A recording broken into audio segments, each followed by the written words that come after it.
Julio Rodriguez, Cal Raleigh, and Leody Taveras homer as the Mariners take 2-3 in Chicago. We'll talk about it all coming up here on the Locked On Mariners postgame show. Colby, hit it.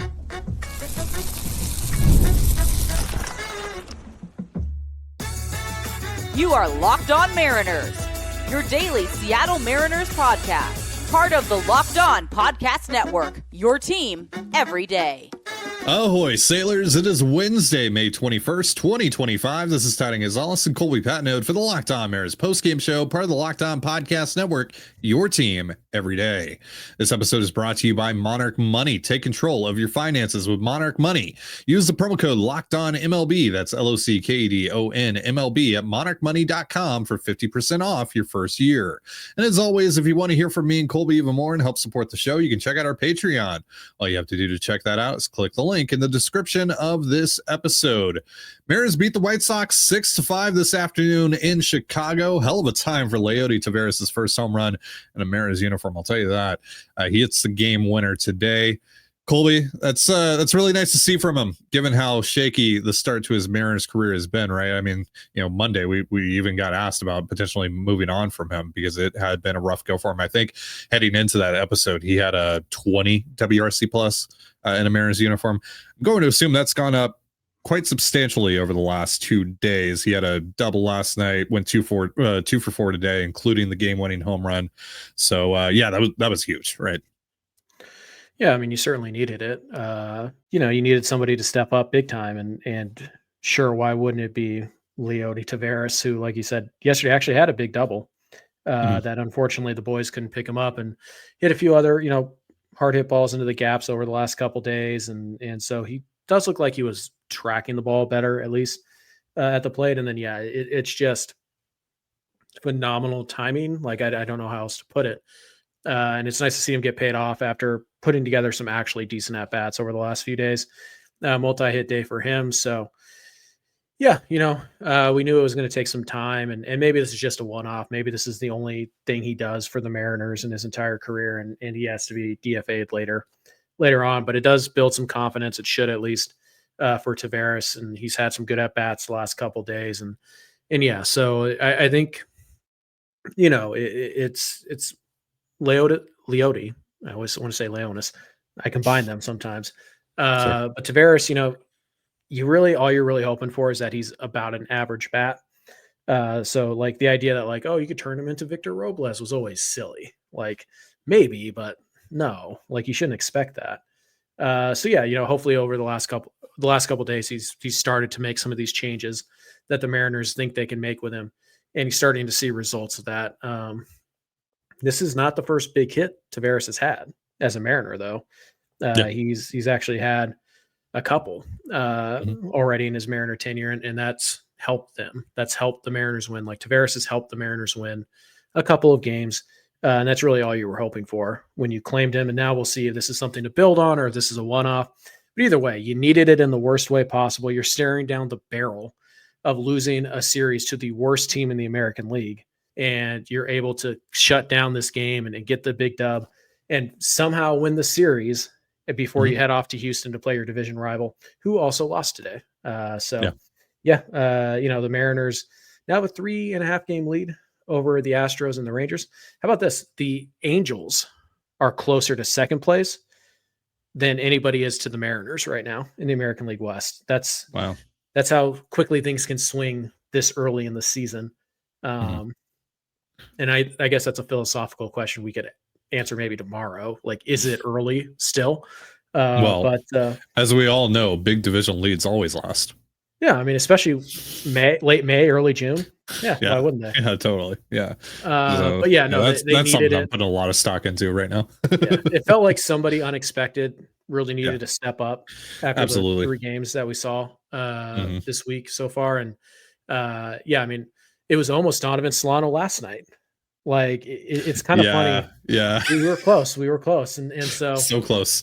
Yeah. It's just one of those things like, it was poorly played baseball for most of the series. And it just felt like, man, like this is bad, right? This is as bad as a May loss can get, which is not that bad, but still It's not great. I mean, it's just then, you're playing one of the worst teams in baseball, and it's like, yeah, the Angels just swept the Dodgers, but it's like, Dodgers and the Mariners are not the same at all. no, It's a false equivalency here. So like, it is. yeah, it happens.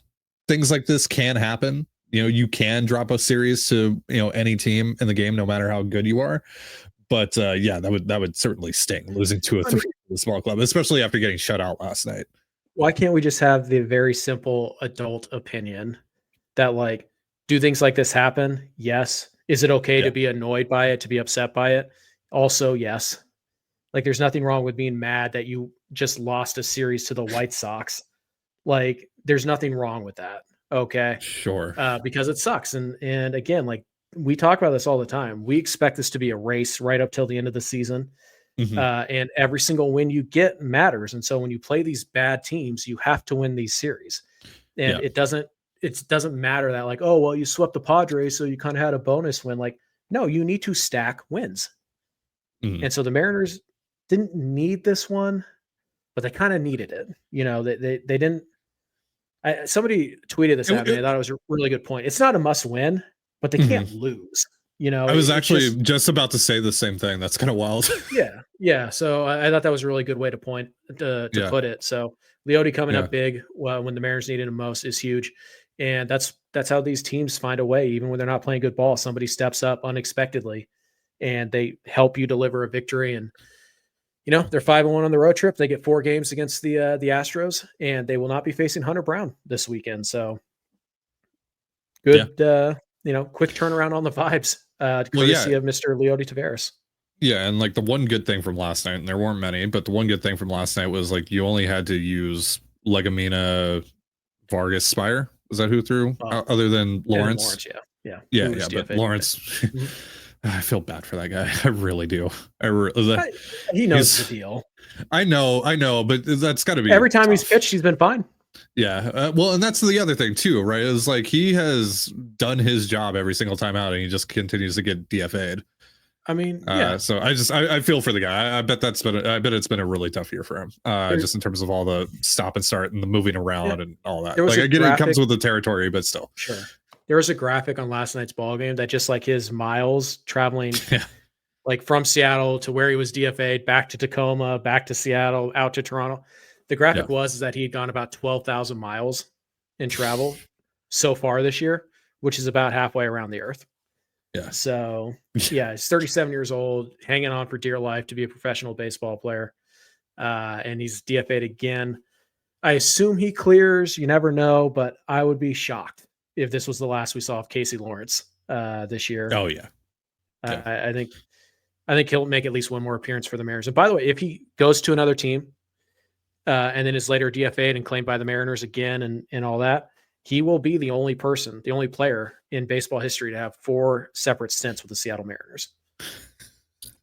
That's wild. So Casey's chasing some history a little bit here.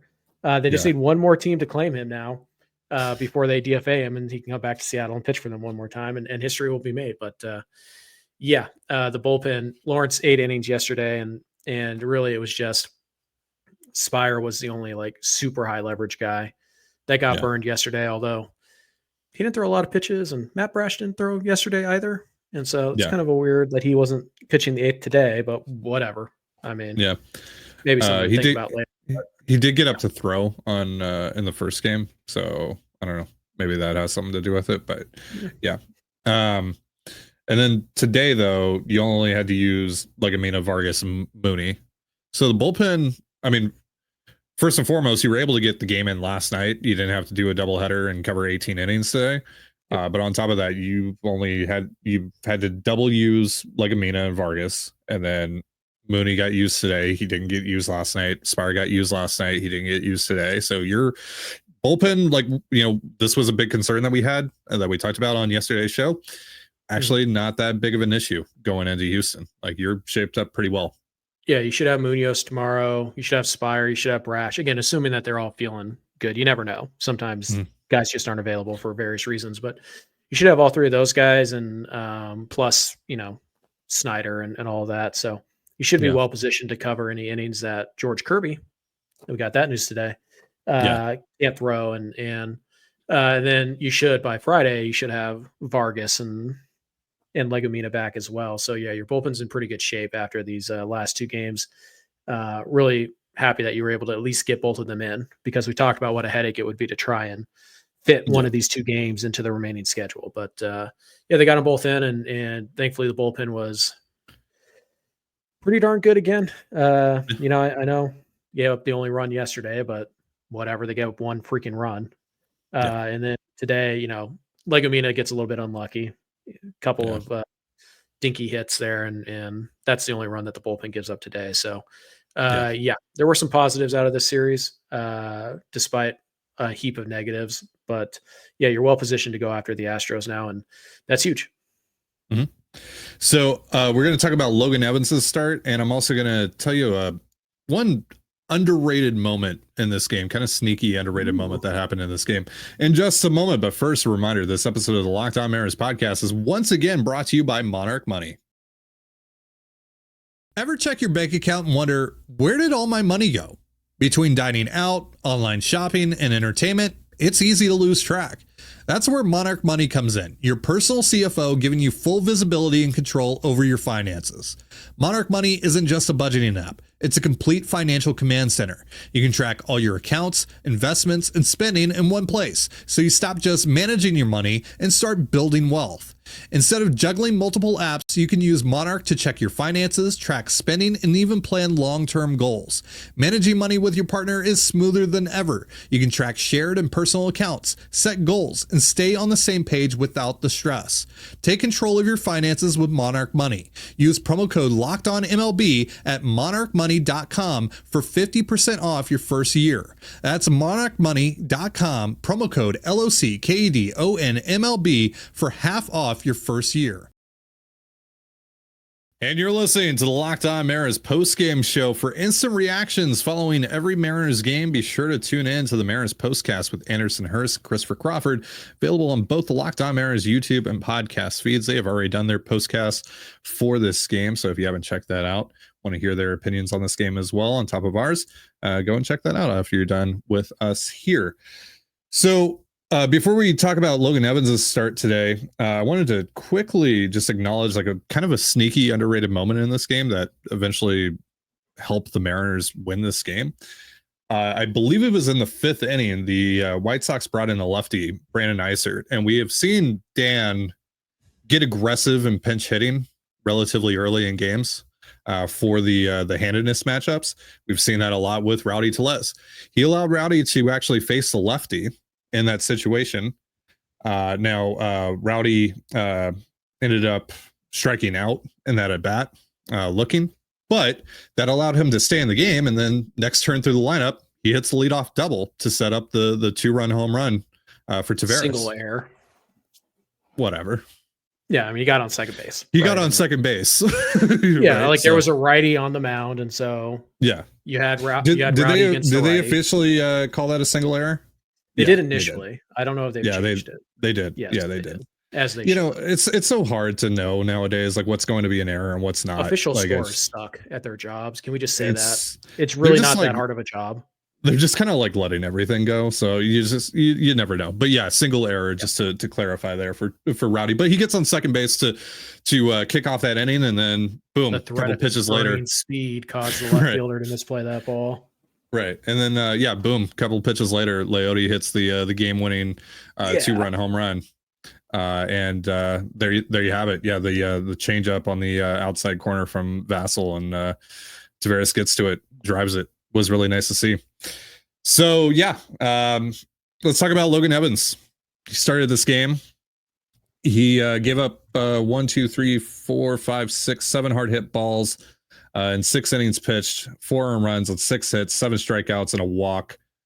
3 home runs. That's kind of the big one here. Did have 15 whiffs. 2 of the home runs, that's on him. He made mistakes there and paid for it. The big one, though, to Lenyn Sosa that tied things up at 3-3, that's kind of more of just like tip your hat to Lenyn Sosa on that one, because that's a changeup and on the hands. That's off of the plate. I mean, 9 times out of 10, the hitter is going to take that pitch or he's going to hit that knuckles. I have no idea how he was able to turn on that ball and also hit it 101 miles per hour out of the park. Yeah, that's a pitch nobody should ever swing at. Like it Yeah. wasn't a good pitch in that like, oh, it was just off the corner and like no, it almost hit him. And Yeah. somehow Sosa, they were definitely playing with more of the racket balls today, the tennis balls today, than they were the cue Mhm. balls they were using on Monday night. But Yeah. yeah, that was, I mean, sucks. But also just like, I mean, you could just kind of have to shrug at that and be like, what am I supposed to do? Mhm. So yeah, but I don't know. He also got into a lot of three ball counts. Like he fell Mhm. behind a lot of guys in this game. So the box score I don't think tells the whole story. I mean, we could talk about the 2-run homer being the lucky homer or whatever you want to call it. He got Mhm. into a lot of deep counts in this game, and so Sure. a lot of three ball counts. Fell behind 3-1 at one point to like 4 out of 5 hitters. So there were stretches where he just had no idea where the ball was going. But I think maybe we chalk that up more to his stuff was the best we've seen, just raw stuff wise, the best Mhm. we've seen it so far. The sweeper was filthy today. Yeah, had a couple of really good ones against Robert, Yeah, I including one to mean, get him swinging. I mean, Luis Robert. Did you see the quote that Luis Robert had the other day? about how like he wouldn't trade for himself right now either or Yeah, the way whatever. he's playing, he doesn't think anyone's going to take a chance on him. Yeah, I Yeah, was like, "Ugh." so I mean, I he's not mean, wrong. no, I think that's some good accountability to Yeah, have on his part. So, yeah, but yeah, like Luis Robert basically is what like the Julio is overpaid people think Julio Rodriguez is, yeah, yeah, and that's yeah. really what it is when you watch him. But yeah, no, I mean he had 6 whiffs on. He had a 55% whiff rate on the sweeper today, and actually a 42% whiff rate on the cutter, Mm, as well as 43% on the changeup. It's pretty darn yeah, good. yeah. Really didn't throw many fastballs. He threw 90 pitches, only 24 of them fastballs. And yeah, I mean, he had 16 strikes on those pitches. Average exit velo on the sinker, the two seamer, 97.5. So yeah, the fastballs weren't very good today. He did hang a couple of sweepers, and then the one changeup that was, obliterated really shouldn't have been. Like it defied logic. But so overall, I think he was fine. But I think that just sitting here saying like, oh, he just got unlucky, I think that's disingenuous to how he pitched. Like overall, I think he was fine today. He was pretty Mhm. good. But he definitely made some mistakes that he didn't get away with. He made more mistakes that he did get away with. And so I think at the end of the day, just kind of putting it all together, I think the box score tells a fairly accurate story. Like he didn't Okay. pitch well Yeah. enough to get like a quality start, but he wasn't Mhm. awful, Yeah. So it's just one of those things where it's like the box score kind of can say sometimes what you want it to say or not say what you're trying to make it say. Today, I Mhm. feel like it told a fairly accurate story of Logan Evans' Mhm. day. So kind of a weird one for Mhm. him. I think the end result is what it should have been, but certainly there was a little bit of unluck on the 2-run homer that somebody hit that pitch like out of the Mhm. ballpark by a mile. So some weirdness balanced out by some luck. I think we call it and say, like, yeah, I think based on what I saw today, like stuff wise, yes, he was very good. Command control wise, he got what he deserved on the box score, and that's just how it works sometimes. So, but at least he was able to go 6. Like, I'll give him that. He was able to go 6, and we saw some really good stuff with the sweeper and the cutter today as well. So, Mhm. yeah, So earlier on, you almost called Leody Taveras Leonis Martin, yeah, and there's obviously been some comparisons made between the two.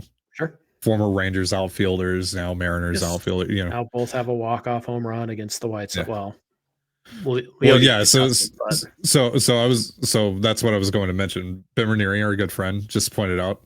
Well, not just. It was about an hour ago, but I just saw the tweet.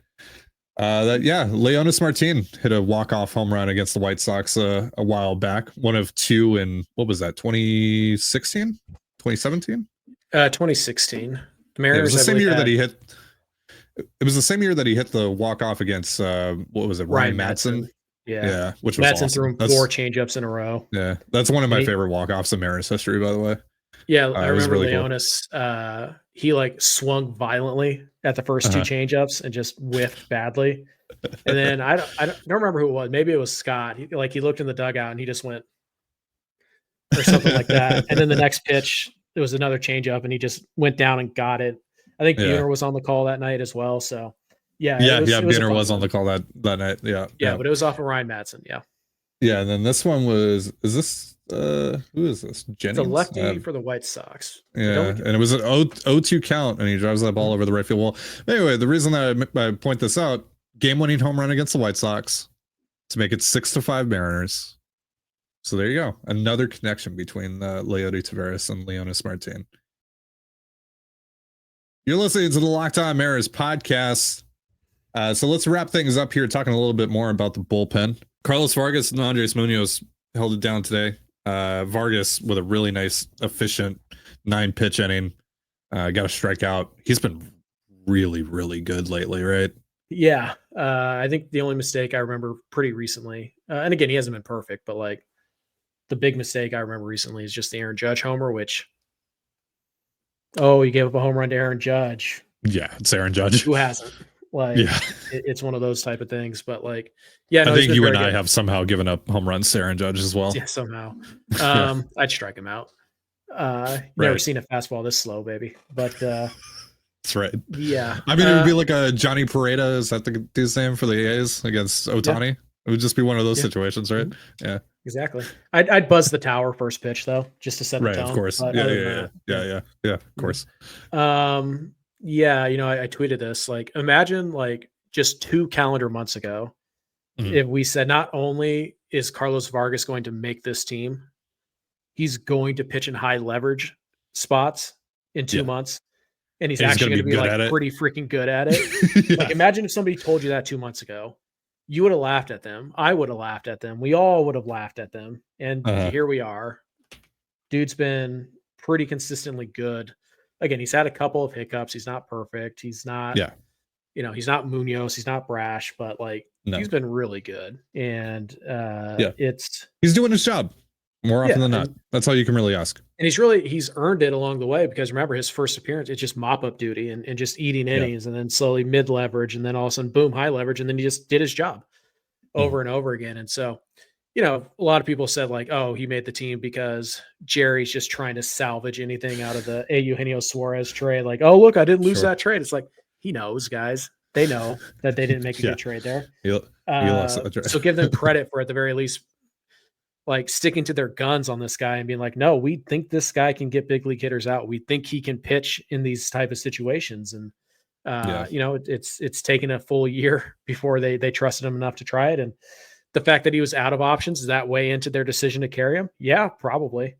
But it's worked, and he's been really good. So he deserves credit for that. Hey, we got a little bit of Mariners adjacent news. Gene Segura has officially retired baseball.